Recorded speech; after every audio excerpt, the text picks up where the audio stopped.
यदनुग्रहतो जन्तो सर्वदुःखात्मो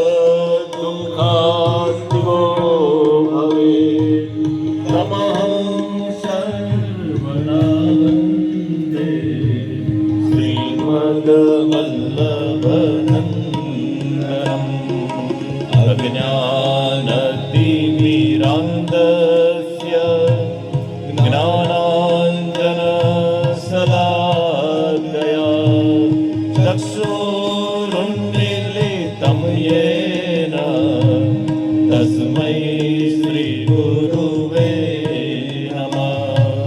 नमामि हृदये शेषे लीलाक्षीराब्धिसायिनं लक्ष्मीसहस्रलीलाभि सेव्यमानं कलानिधे चतुर्विश्य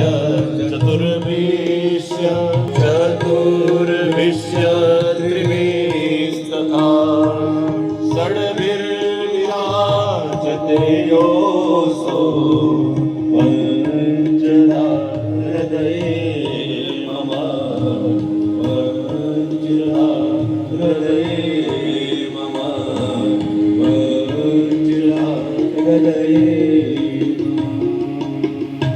प्रभु नंद कुमारो स्वामिनी वृषभानुजा कृतार्थोऽहं कृतार्थोऽहं कृतार्थोऽहं असंशय। श्री भागवत महापुराण की जय। श्री बालकृष्ण लाल की जय। श्री द्वारिकाधीश की जय। श्री गोवर्धन नाथ की जय। श्री गिरिराज धरण की जय। श्याम सुंदर श्री यमुने महाराणी की। श्री वल्लभाधीश की जय। श्री गुसाई जी परम दयाल की जय। श्रीमद् भागवत जी को प्रणिपात प्रणाम करते हुए श्रीमद् भागवत कथा ज्ञान यज्ञ के चतुर्थ दिन मनोरथी परिवार श्री भगवती बहन पुरोहित एवं समग्र पुरोहित परिवार को सप्रेम जय श्री कृष्ण।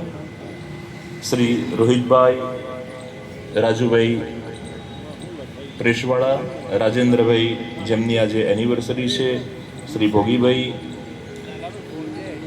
અને અત્રે ઉપસ્થિત સમગ્ર વૈષ્ણવ સૃષ્ટિના હૃદય કમળમાં બિરાજમાન परमात्मा ने प्रणाम करी। चलते हैं चतुर्थ दिन की ये कथा में गोथा लगाने के लिए। करवा जाओ तो ये ध्रुवनी बारीना दर्शनનો પણ મહિમા છે। ધ્રુવ નારાયણ શ્રીનાથજી બાબાના દર્શન કરે એવી વ્યવસ્થા છે। આ ધ્રુવ એ પણ નારાયણ છે। ભગવાનનો જય જયકાર બહુ મહત્વ ધરાવે છે। શા માટે આપણે થોડી થોડી વાર થાય અને જય જયકાર કરાઈએ છે। જય એટલે વિન, કોઈ જીતે તો કોઈ હારે, આપણી આપત્તિ આપણી વિપત્તિઓનો પરાજય, અને એટલા જ માટે ભગવાનનો જય જયકાર। ગઈકાલે આપણે ત્રીજો અને ચોથો સ્કંદ સર્ગ લીલા અને વિસર્ગ લીલા આ બે શ્રવણ કરી। પ્રથમ સ્કંદનું નામ અધિકાર લીલા, બીજા સ્કંદનું નામ સાધન લીલા, ત્રીજા સ્કંદનું નામ સર્ગ લીલા, ચોથા સ્કંદનું નામ વિસર્ગ લીલા। પ્રથમ સ્કંદ શ્રીનાથજી બાબાનો દક્ષિણ ચરણ, બીજો સ્કંદ એ ભગવાનનો વામ ચરણ, ત્રીજો સ્કંદ એ દક્ષિણ હસ્ત અને ચોથો સ્કંદ એ વામ હસ્ત। આમ શ્રીનાથજી બાબાના આ ચાર શ્રી અંગમાં આપણે દર્શન કર્યા। હવે પંચમ સ્કંદમાં પ્રવેશ કરીએ છીએ।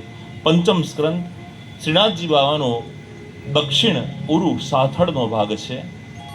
આ સ્કંદને શ્રીનાથજી બાબાના અંગો સાથે યાદ રાખવા માટેની બહુ સરળ પદ્ધતિ છે। માની લો કે કોઈ નાનું બાળક હોય અને નાનું બાળક ઘૂંટણિયા